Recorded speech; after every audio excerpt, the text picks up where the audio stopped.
Bonjour et bienvenue dans cette troisième partie de notre entretien avec Philippe Fabry. Et aujourd'hui, on va parler un peu de tes inspirations. Et tu as dit vouloir me parler d'un auteur en particulier qui est Isaac Asimov.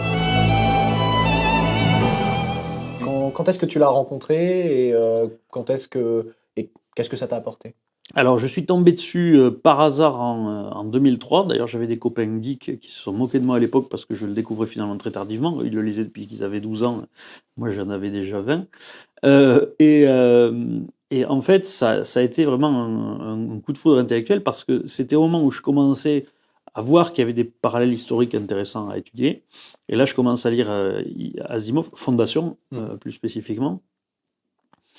Et je m'aperçois que le sujet, en fait, d'Asimov, pour ceux qui ne connaissent pas, c'est que dans un très lointain futur où il y a un empire galactique, il y a un mathématicien, Harry Seldon, qui met au point des modèles mathématiques justement pour prévoir l'histoire, et ce qu'il appelle la psychohistoire.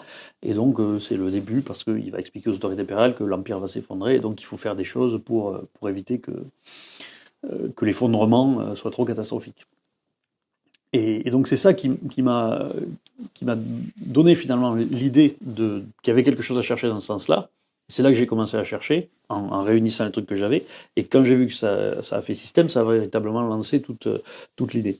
Et je l'ai relu plusieurs fois depuis, en particulier le premier bouquin.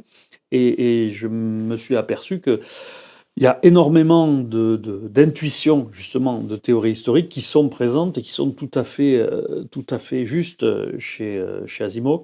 Chez Asimov. Il est pas mal, alors il est beaucoup apprécié des geeks. Hmm. Il est souvent méprisé des amateurs de littérature qui pensent que c'est pas intéressant au point de vue littéraire. Hmm. Alors la certitude, c'est que c'est très très très dialogué en fait. Il y a très peu de descriptions effectivement ces recherches. C'est pas du tout, C'est pas du Balzac, quoi. c'est pas lyrique, ça part pas effectivement des trucs comme ça. Mais je trouve que dans son genre, c'est extrêmement efficace.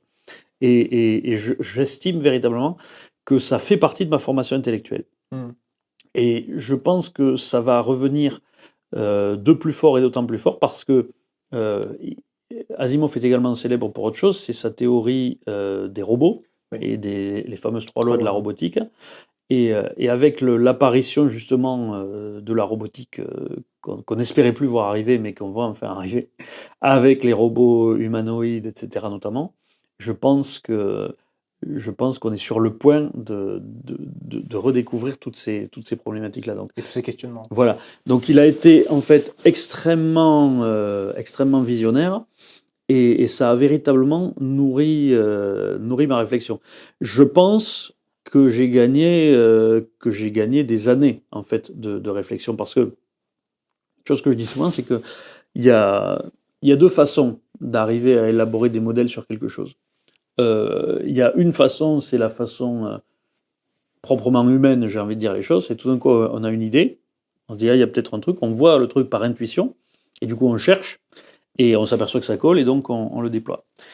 Et l'autre manière, c'est la manière de réfléchir, qui est déjà celle des LLM, des IA, par exemple des reconnaissances de photos, c'est-à-dire Hmm. qu'il faut montrer des millions et des millions de photos de tigres, par exemple, pour que l'IA reconnaisse un Comprennent ce tigre. que c'est un Alors tigre. qu'un être humain, même petit, vous lui avez montré un tigre une fois, vous lui avez dit ça c'est un tigre, quand il Le le revoit, pratique, c'est que pour montrer les millions de photos à l'IA, ça va un peu plus vite, quoi. voilà. Et alors donc le truc c'est que euh, voir toutes les trajectoires, tous les schémas que j'ai identifiés, si j'avais dû faire ça uniquement spontanément, c'est-à-dire un peu comme il y a, ce que font beaucoup de gens, hein, c'est-à-dire en partant d'une masse de connaissances, je suis Hmm. même pas sûr qu'aujourd'hui, Tu avec tout ce que serais je là où sais, tu en es. j'aurais déjà compris ce que j'ai compris. D'accord. C'est vraiment parce que j'ai commencé à comprendre ça, à aller chercher, c'est-à-dire à partir du principe qu'il y avait quelque chose à trouver déjà, Mhm.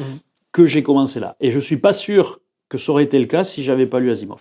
D'accord. Parce que l'idée de la psychohistoire, c'était tellement séduisant. Et le fait que je pense qu'il y a beaucoup de découvertes, comme ça, intellectuelles dans l'histoire de l'humanité, qui se font un petit peu comme des réactions chimiques par hasard, hein, Mhm. comme l'apparition de la vie.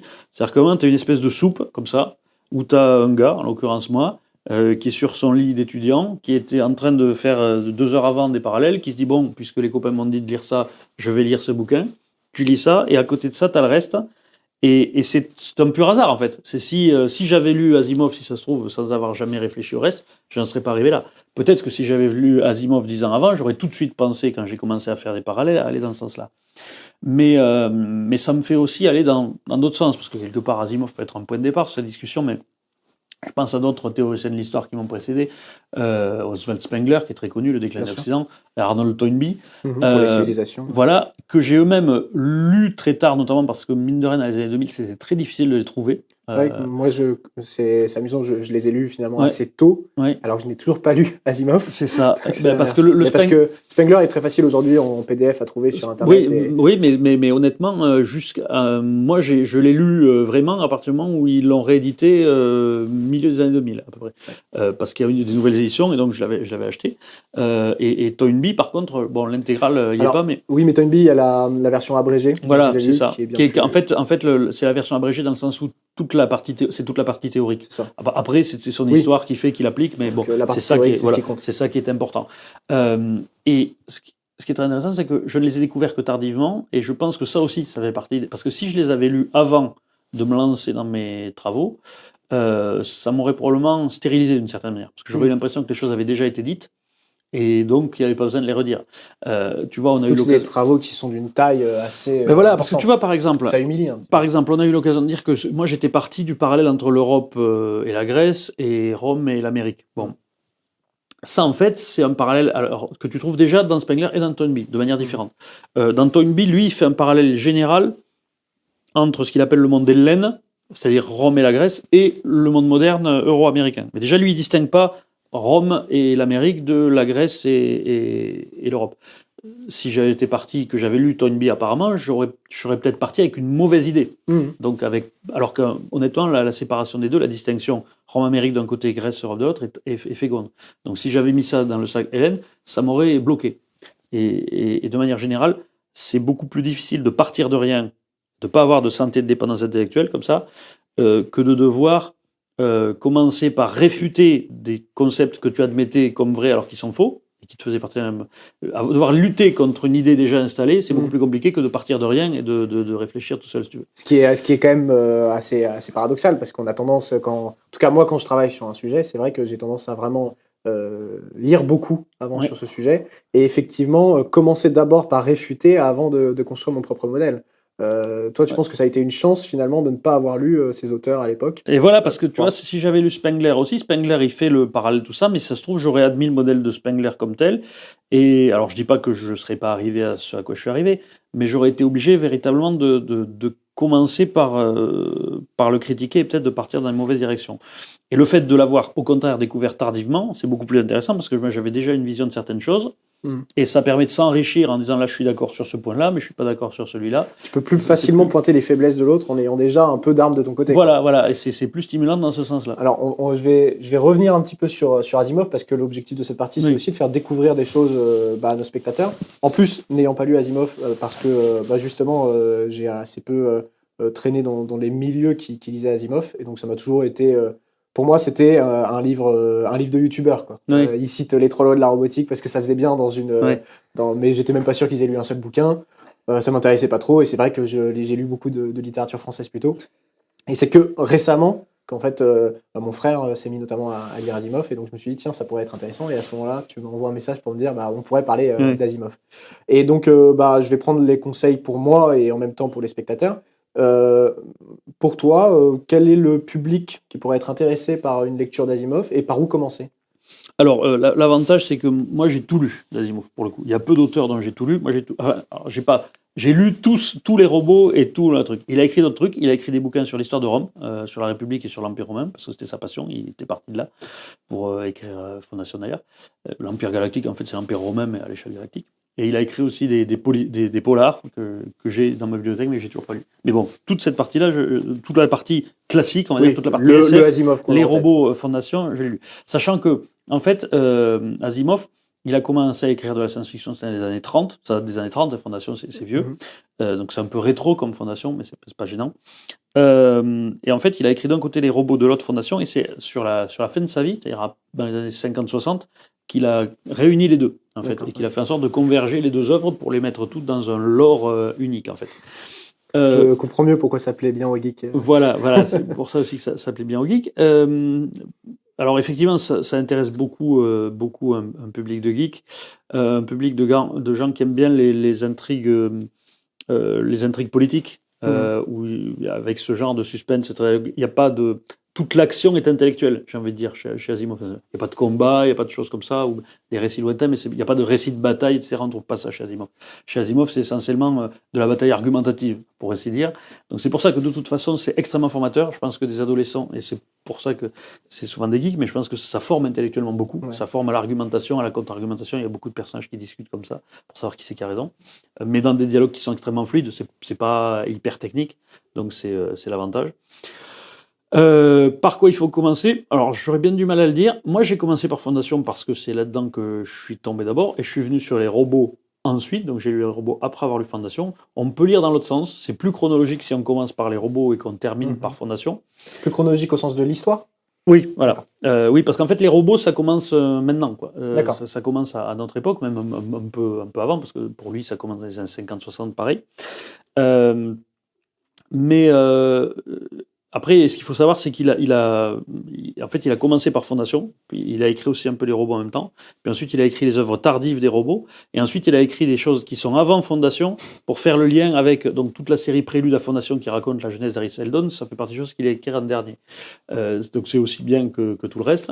Mais très honnêtement, moi, je pense que l'ordre dans lequel je l'ai découvert était impec, en fait. C'est-à-dire de commencer par Fondation, ensuite tout le cycle Fondation, qui termine complètement l'histoire, et où du coup on commence à avoir le lien dans les robots, et donc ça donne envie d'aller voir les robots depuis le début pour avoir toute la trajectoire des robots, et ensuite on termine avec Prélude en Fondation, on fait la boucle. C'est dans cet ordre-là que je l'ai fait, moi. Et franchement, je le conseille. D'accord. Ouais. Mais donc c'est assez particulier, c'est de la science-fiction, en fait, datée. Oui. On a un peu, j'imagine, ce qu'on voit un peu dans les vieux films de science-fiction. Parfois, on voit des vaisseaux spatiaux avec des caissons d'hibernation, mais des ordinateurs qui sont des gros blocs. Alors, le truc, c'est qu'en fait, l'avantage, c'est qu'à la fois, ça a vieilli et pas vieilli. Ouais. Ça a vieilli dans le sens où, pour lui, le summum de la technologie, c'est l'énergie atomique. Ouais. Et donc, pour lui, la régression à l'échelle de l'Empire galactique, c'est quand les gens retournent au pétrole et au charbon en abandonnant l'atomique. Donc, c'est-à-dire que ça va quand même très, voilà, il faut imaginer une civilisation interplanétaire qui revient au charbon. Oui, assez particulier. Voilà. Mais du coup, c'est tellement daté cet aspect-là, que ça redevient épique finalement. Et puis surtout, ça permet de se concentrer sur d'autres aspects. Voilà, mais qui s'intéresse pas du tout à des aspects technologie, gadgets, genre on aura ceci, on aura cela. C'est pas du tout le propos. Ce qui est pertinent n'est pas de regarder donc l'évolution technologique, parce qu'on va pas demander à un auteur des années 30 de nous dire qu'est-ce qu'on va voir dans 10-15 ans, mais peut-être les réflexions. Et c'est vrai qu'on parlait des intelligences artificielles, avec les 3 lois de la robotique qui sont encore aujourd'hui très citées. Alors c'est ça. Alors c'est ça qui fait que ça vieillit pas. Et dans les robots, il y a beaucoup de considérations intéressantes aussi sur le fonctionnement de la psyché humaine.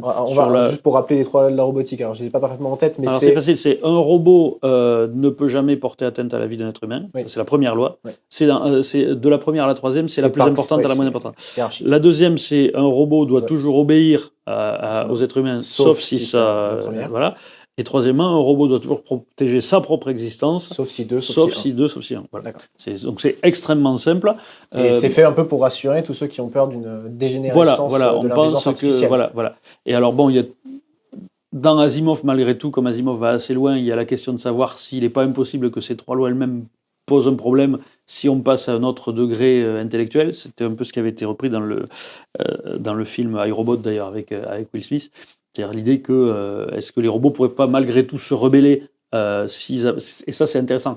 Dans l'intérêt de l'humanité. Dans l'intérêt de l'humanité, est-ce que sauver l'humanité n'est pas plus important que la première loi qui est de sauver un humain? Donc ça renvoie à des questions très philosophiques et fondamentales, de savoir le collectif par rapport à l'individu, etc., qui sont des problèmes qui devait toucher énormément Asimov, qui était lui-même un juif russe, donc qui avait fui, qui avait donc à la fois imprégné de culture biblique, qui est par essence l'individu face à la collectivité. À la Russie où on s'est dit on va sauver la collectivité, et qui avait fui la Russie bolchevique. Voilà, exactement. Donc tout ça fait partie de ça. Et ce que j'aime beaucoup moi en plus en lisant Asimov, c'est que à la fois sur son parcours personnel et sur la connaissance de l'histoire, c'est vachement intéressant parce que plus je le relis, plus je me dis mais ça, c'est un truc qu'il a piqué dans tel truc historique. Parce que souvent en fait il reprend des événements réels parce que il avait une connaissance de l'histoire assez encyclopédique. Et donc il y a beaucoup de choses en fait, on voit qu'il recalque par exemple le combat des Juifs contre les Romains, etc. Un truc qui doit être assez perturbant à la lecture d'Asimov pour quelqu'un, surtout déjà pour quelqu'un qui a l'habitude de lire et encore plus pour quelqu'un qui lit peu. C'est que ces cycles s'étendent donc sur beaucoup, beaucoup de temps. Oui. Toi, il me semble que tu as écrit un roman récemment, oui, effectivement.